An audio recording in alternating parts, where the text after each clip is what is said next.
interlace, I guess you kind of get in Norse and Celtic styles. Later on, there was one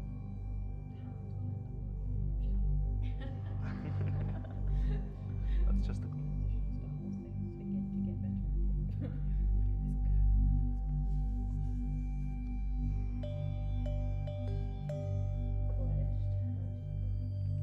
both edges of the blade are sharp, so you can they're usually single.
So to begin with, this is a bone comb from the Hebrides.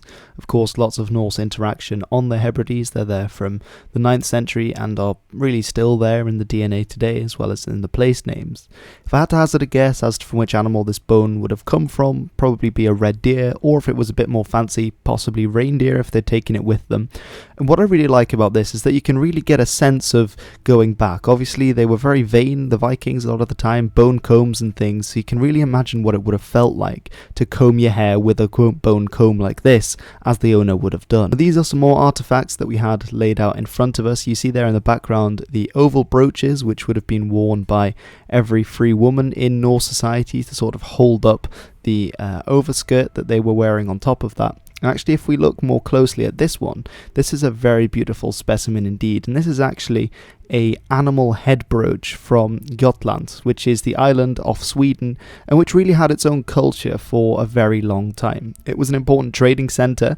For example, Birka, the very important trading emporium, was on Gotland, and they had their own style, and what they think that this represents is a boar's head, possibly a boar because, of course, Freyr, the god of fertility, was riding a boar, as well as Freya, the goddess of love, having a boar as a companion, a golden boar.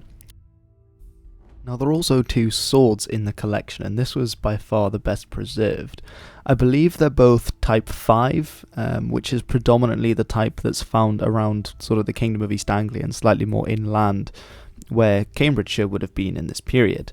And I also believe that it's in the Peterson sort of category of swords, that it's a type L, and this type of sword is essentially, it's with the kind of bobble on the top that you've got, which you can see in some of the images, which is quite well intact here. Others have lost the bobble, as you'll see on the other sword. And this type of sword was used from around the mid-9th century, so 850. So let's say the invaders of the Great Heathen Army, if there were any rich men among them, they might well have had such a sword, right up until the sort of later 10th century, when it starts to be replaced with other sword types like the type Z, which is, I believe, the continuation of this sword type, although it can be quite hard to tell. I think the only real difference is that the handle sort of remains the same width all the way down. And as you can see, I'm a fairly tall fella, around 6'4", so this sword was quite a significant piece of work. It was quite a large sword, so it probably would have been a fairly expensive sword at that because of the amount of metal that was poured in. Often in Vikings, you'll see every other guy, wielding a sword and chucking it around like it's nothing, or in the Last Kingdom, whereas really this would have been a status symbol. These were expensive weapons and, effective weapons, and it was a sign of your class. Judging on the shape of the axe head here, I think this might actually come from an early Dane axe. Now, I think the Dane axes get progressively larger and heftier as they go on, so I think this could be an M1 type of broad axe head, which was used from about 940 to about 1050, so we're talking really later Viking Age. As you can see, it's not massive though, which is why I am hesitant to say with any certainty, but just from having looked into the axe heads, I think that that would be the closest fit towards the type of head. It's not a bearded axe anymore. It would be fairly difficult, I think, to hook shields with that kind of axe head, so I think it leans towards being a larger one. The other axe head is clearly a very different shape to the one that we've just had, and I believe from my deductions that this one would be a type A in the Wheeler catalogue. This axe type was being used but even before the Viking period. It actually looks fairly similar to even like Bronze Age designs without any kind of beard on it, and it clearly is being designed for a different style of fighting. Now, it was used up until the middle of the 9th century, and it was found on the Isle of Skye, so again the northwest of Scotland, and we know that in this period in the 9th century the Norse were already on Skye, so that does match with that description, or I could be totally wrong. I have no training in identifying axe types and axe heads and that kind of thing, so that's essentially just my guess for this one. As well as the axes and swords, we of course also had spears.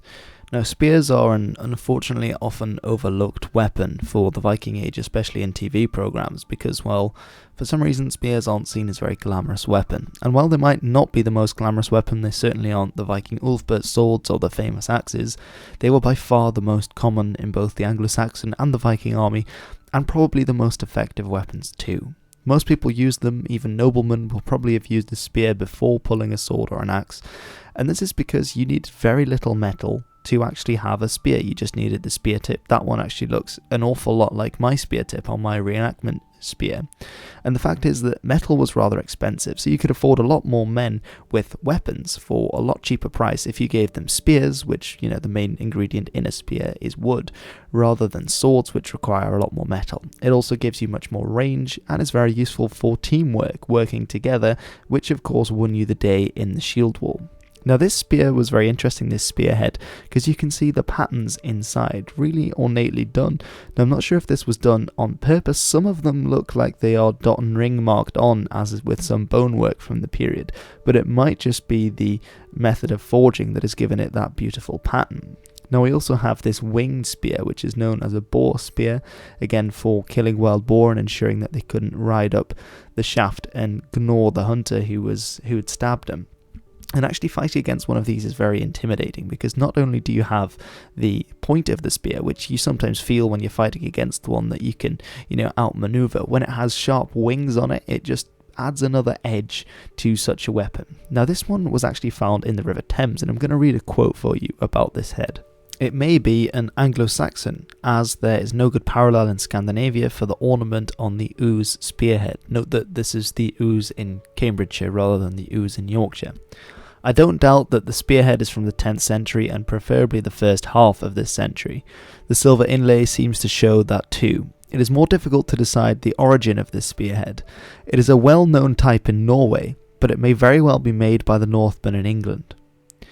The spearhead is, according to our finds, Carolingian, and we should place it about 900 AD.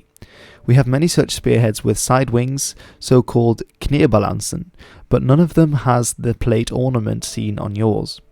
So those are 3 quotes by 3 different historians and archaeologists, all with different interpretations and viewpoints about this spearhead, which just goes to show that, there's a lot of archaeology and there's even more points of view about where they come from.